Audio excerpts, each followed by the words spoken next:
On ne connaît pas toujours bien le burn-out et on n'a pas toujours des personnes autour de soi qui l'ont vécu ou on ne l'a pas forcément vécu soi-même.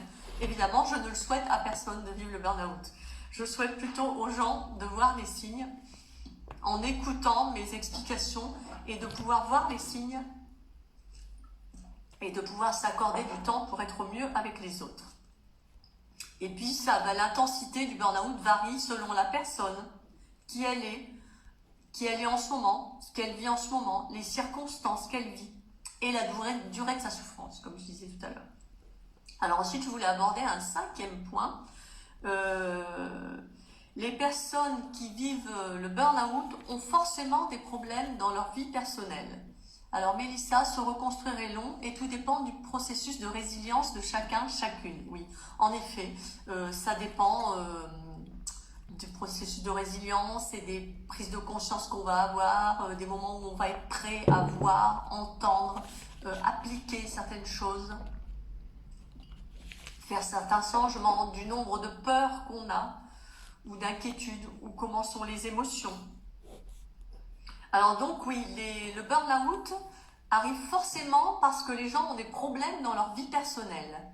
Bon, même si c'est un burn-out personnel, mais il n'arrive pas forcément... Alors, la vie privée est souvent utilisée en fait.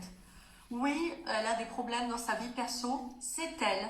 Ça n'est pas le contexte, ça n'est pas l'ambiance où elle est. Ça n'est forcément lié qu'à elle, puisqu'elle a eu un décès dans sa vie, elle a vu un accident grave, ça l'a choquée, elle a eu tel traumatisme dans sa vie, elle a eu tel conflit avec un tel ou une telle, elle a eu un accident.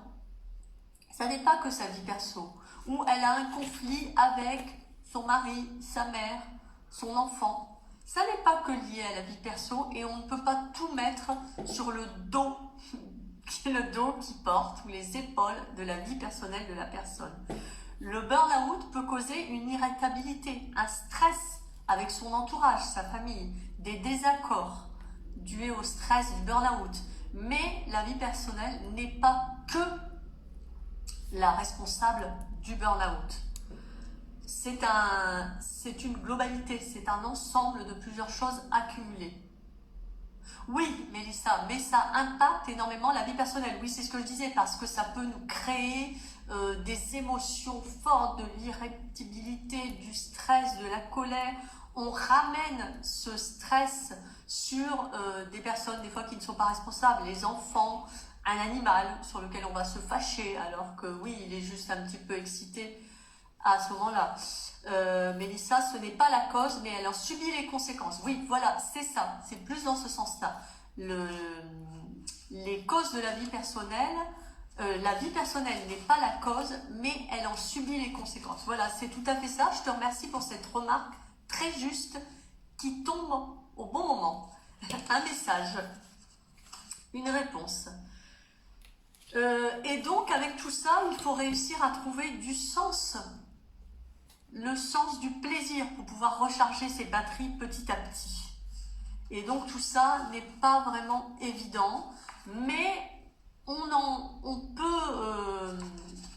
revient, on peut transcender le burn-out. D'autres femmes l'ont transcendé, je l'ai transcendé.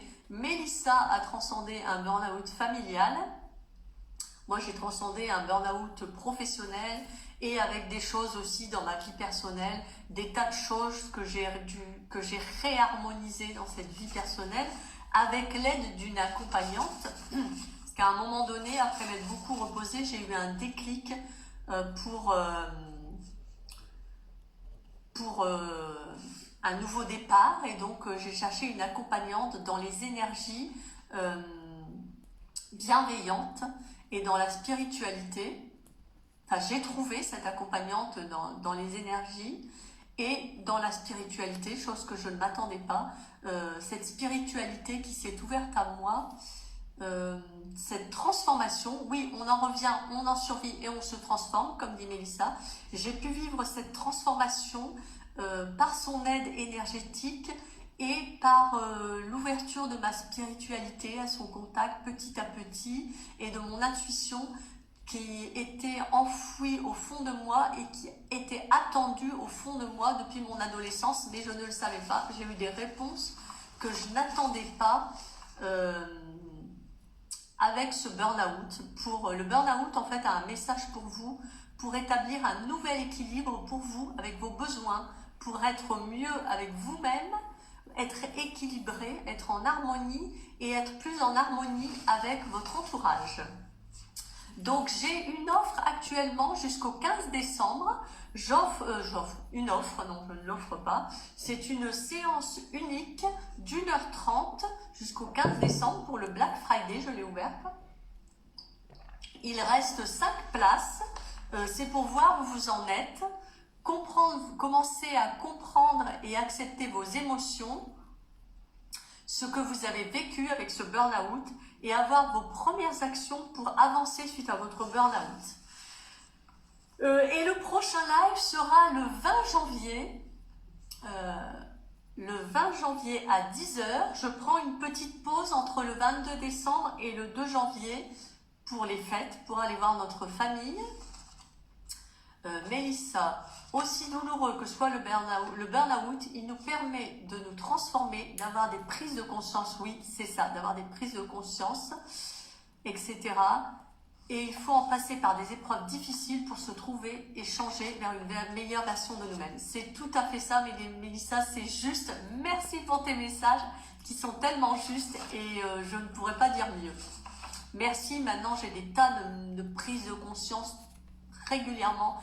Et je suis dans la gratitude pour ça. Je remercie tous les jours pour toutes ces prises de conscience, mon évolution et les belles personnes que j'ai dans ma vie comme Mélissa.